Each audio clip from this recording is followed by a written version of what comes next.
Part 5, Nazi Germany. So I saved the best for last, the one I'm sure that many people have been waiting for. The reason I think it has to be handled carefully is the fact that the legacy of the Nazis is probably the most misused historical period ever. Probably know the term Godwin's Law. In any argument on the internet, someone will eventually mention Hitler. In a sense, it's pointless comparing any government to Nazi Germany because of how unusual it is as a historical phenomenon. You can obviously make comparisons with other communist states and even other fascist states, but none really compare to the kind of state that Nazi Germany was. I mean, for one thing, yes, Hitler was a socialist, and the fact that this is even debated about today shows you how disingenuous a lot of the debate is. I mean, very few people at the time were, when Hitler was a rising political figure, disputed the fact that he preached the socialist doctrine. I mean, it was something he openly talked about in his speeches. Just like Mussolini, who was also a socialist before he embraced fascism, Hitler saw National Socialism as a way to solve the contradictions of socialism, and he saw it as a natural conclusion of the doctrine. It was supposed to be a kind of middle-class socialism that would represent the enlightened will of the elites, rather than the tyranny of the mob, which is what communism represented. And in fact, most of Hitler's complaints about the Jews originated from the fact that they were supposedly driving communism in Russia.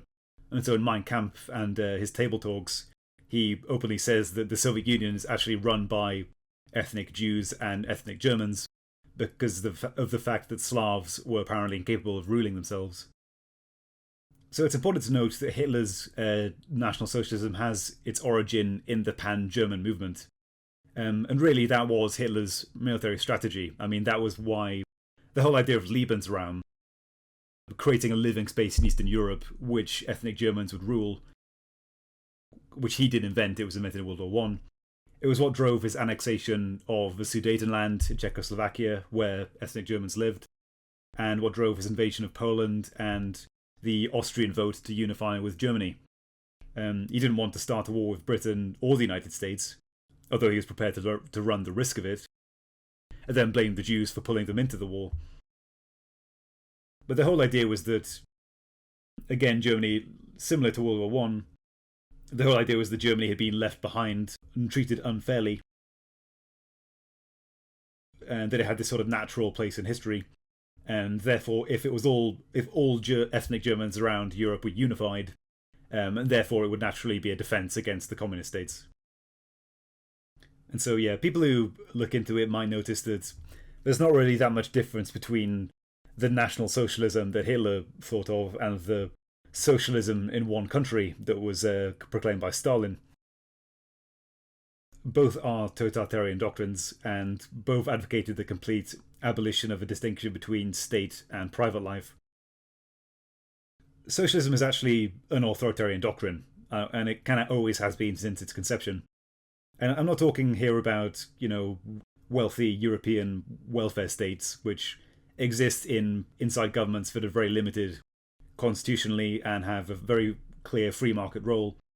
But the actual socialist doctrine which advocates the complete government takeover of the entire economy. And that's why most people today are actually very mistrustful of a lot of socialists, because a lot of them simply see democratic socialism as the first step towards full communism. And they're often completely happy to be allied with communists or openly communist and see no problem with this, and just simply refuse to acknowledge all of the atrocities that the communist doctrine has been responsible for. So, I mean, if socialists just kind of completely disassociated themselves from communists, in my view, they do a lot better in elections, to be honest.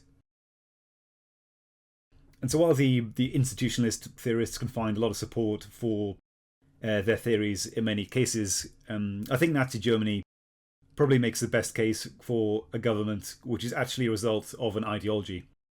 Which doesn't mean that there's no precedent in history for it, because other political doctrines are obviously inspired by books like, Karl Marx's Communist Manifesto or Jean-Jacques Rousseau for the French Revolution. You could even argue that Charles Darwin or Francis Galton had created a doctrine for the kind of British Victorian establishment. But for the Nazis, the single thinker that inspired them was Friedrich Nietzsche. Hitler had a portrait of Nietzsche in his office, and Goebbels carried a copy of Nietzsche's book everywhere he went. And even Hitler's propaganda films, like The Triumph of the Will, was named after one of Nietzsche's books. What's another strange thing about the Nazis is how Hitler was involved in these pagan cults when he was younger, and he had this strange relationship with Christianity, where later he described himself as a messiah. When he was younger, Hitler and some of the other Nazis were involved in something called the Thule Society, which was an occult group that taught that the mythical German people, who were the pure Aryan race, came to the European continent from an unknown land that was thought to be Iceland, and sometimes called Thule, sometimes Atlantis. And the Aryans were supposed to be a superior group who had ruled over other races in Europe, but had lost that dominant position over time by breeding with them. And so Hitler was very interested in this, obviously, but later apparently just didn't really have much time for it. Although many members of the Thule Society would later join the Nazi Party. Himmler, who was the real orchestrator of the Holocaust, he specifically modelled the SS on the Jesuit society because he found them a kind of order of discipline and sense of mission that he wanted to emulate in the SS. And he purposefully tried to combine sort of pagan German mysticism with Nazi doctrine, so created these pagan holidays like a Yuletide, and they apparently had these candlelit dinners decorated with pagan Germanic symbols. And he even established a specific archaeological society that was tasked with finding evidence of the superior Aryan race, and he sent missions to Tibet in search of Shangri-La and to the Andes. And so Himmler himself was also an admirer of Theravada Buddhism and used meditation techniques to try and clear his mind and disassociate himself from the killings that he was doing, just like some of the Japanese kamikaze pilots. So I think a lot of these instances show that the Nazis really believed in what they preached, at least when it came to the racial theories, which many observers at the time found hard to believe that they took seriously. The SS units that were tasked of going into European countries and finding blonde-haired, blue-eyed children, then kidnapping them and taking them back to Germany as a way to sort of rescue the pure German race from the other inferior Europeans. They had other policies like the mass killings of mentally disabled people, or the purposefully matching husbands and wives together based on superior genetic traits. The fact that they did all of this in secret, or a lot of it in secret at first, proves that it wasn't just a sort of doctrine to indoctrinate the masses. It was something they really believed in. And also, in spite of a lot of what is said against the Nazis, the economic revival of the German economy in the 1930s was very real. It did happen. And that's because, war-like conditions and mass territorial expansion and forced creation of industry does create economic growth in the short term. That was kind of the basis of Keynesianism. And these were the same policies that the Japanese used in Manchuria.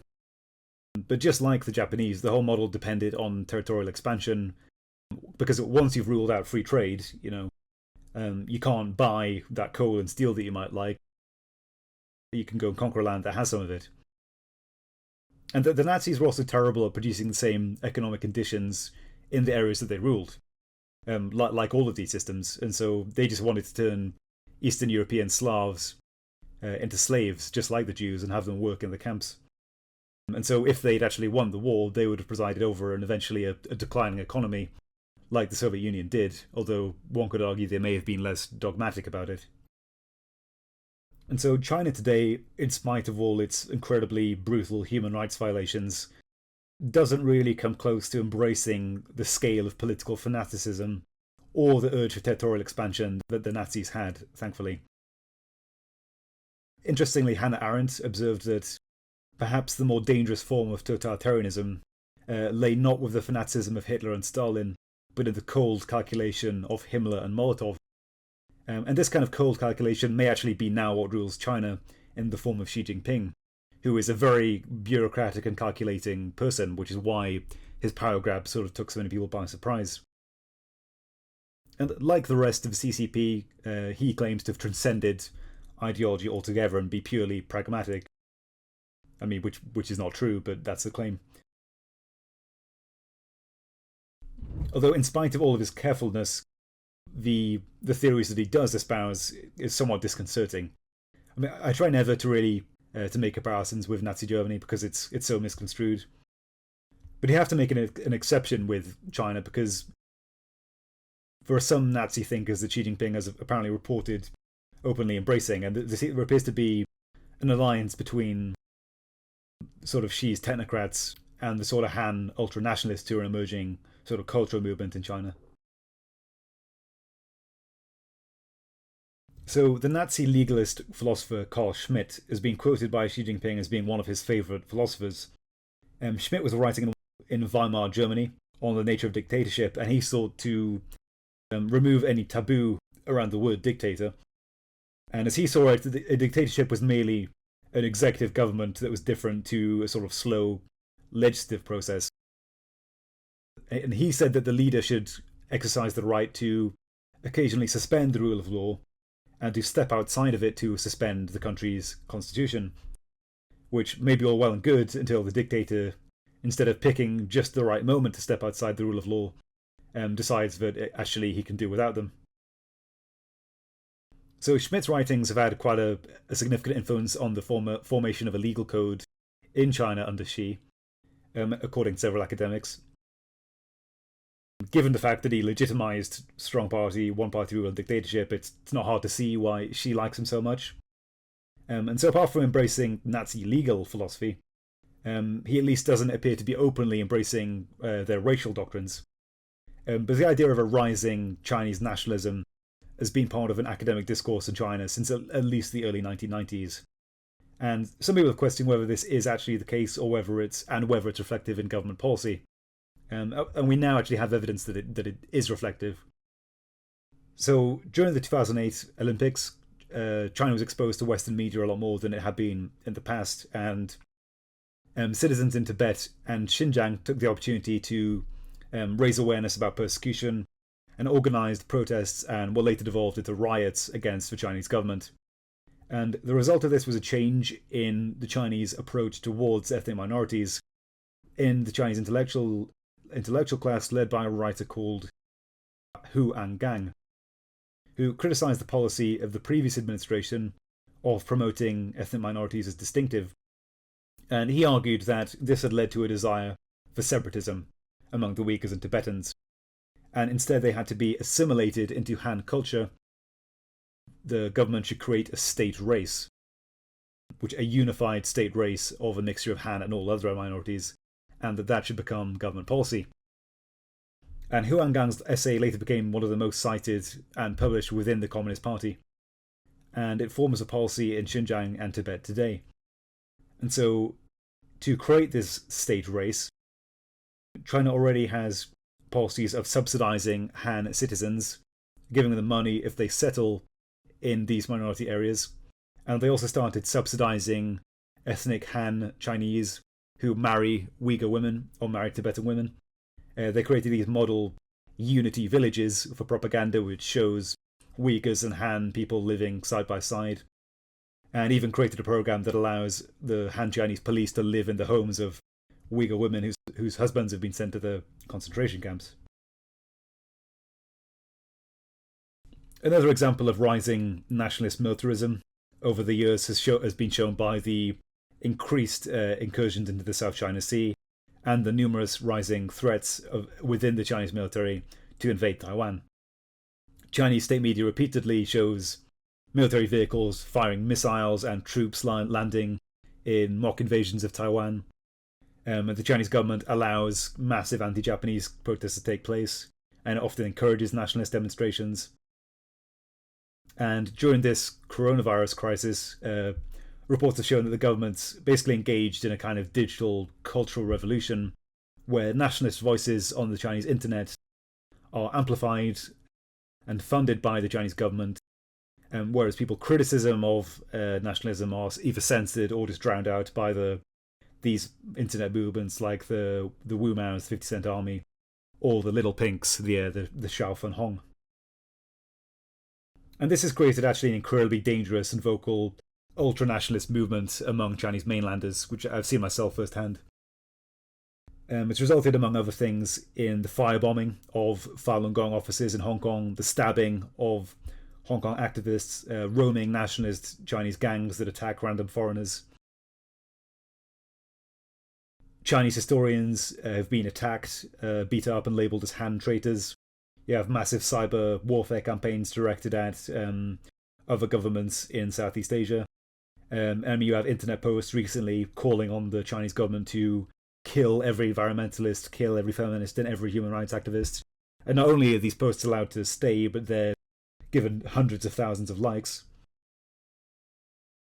Other Chinese writers openly advocate for the invasion of Taiwan, and for the German policy of Lebensraum.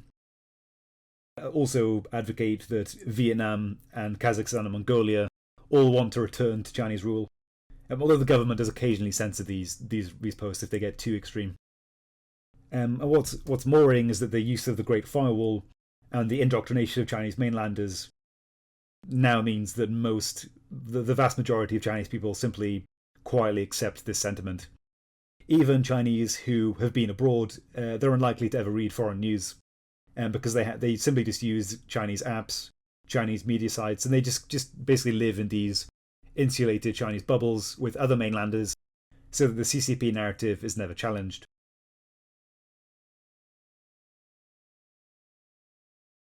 And as one Chinese mainlander living abroad put it, she said that the fact that Taiwan is an eternal part of China was presented as fact as evident as the fact that the Earth is round.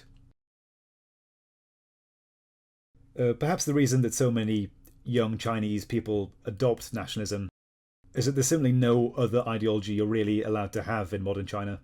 I mean, ideas of human rights and universal values are censored in the state media. Christianity, Islam, Buddhism, and even Confucianism are all heavily censored, either heavily censored or state-sponsored and co-opted versions of them are created so that their actual universal message is diluted. Even communism is repressed as an ideology, as there are communist activists in 2018 who held rallies for workers' rights and were then arrested by the government. Nationalism was actually explicitly proposed by Chinese intellectuals in the 1990s as a way, because it was feared that if they didn't embrace nationalism, then China would break up like the Soviet Union did. And this was the rationale behind the patriotic education campaign that now indoctrinates Chinese children in schools and has now come full circle. In spite of this, however, there's evidence that the whole idea of a rising Chinese nationalism is somewhat overblown. Researchers who've attempted to quantify nationalism among the Chinese youth have found that, interestingly, younger Chinese are actually much less nationalist than their parents and the people before them. And while they do support their government in almost all their claims, they're very unlikely to support military intervention. And they only around 10 to 12% support military intervention. And they're far more likely to favour cooperative or diplomatic solutions, which is actually what the Chinese government still does. And so it's worth pointing out that these fanatical displays of nationalism, of people sort of going crazy and throwing things, these have actually been found to often have been funded directly by the CCP. And so is a lot of this online activity, which means that the idea of a support for a nationalist movement is somewhat distorted, and they're actually kind of a small minority that are just incredibly amplified. And this research found that Chinese nationalism peaked in 1999, around the time of the Belgrade embassy bombing, and in 2009, just after the 2008 Olympics. And clearly we're going through another nationalist peak now, which is basically the government's way to divert attention away from its massive mishandling of this crisis. And so while China has increasingly embraced nationalism and Han chauvinism as its leading doctrine, and it's also become more totalitarian, it doesn't quite come close to the radical doctrines of the Nazis. And it's only able to enforce these assimilationist policies in its minority regions. In the rest of the country, where there's actually a very strong middle class, so far has held off trying anything similar. Although with the social credit score and these sort of mass surveillance systems, that might change.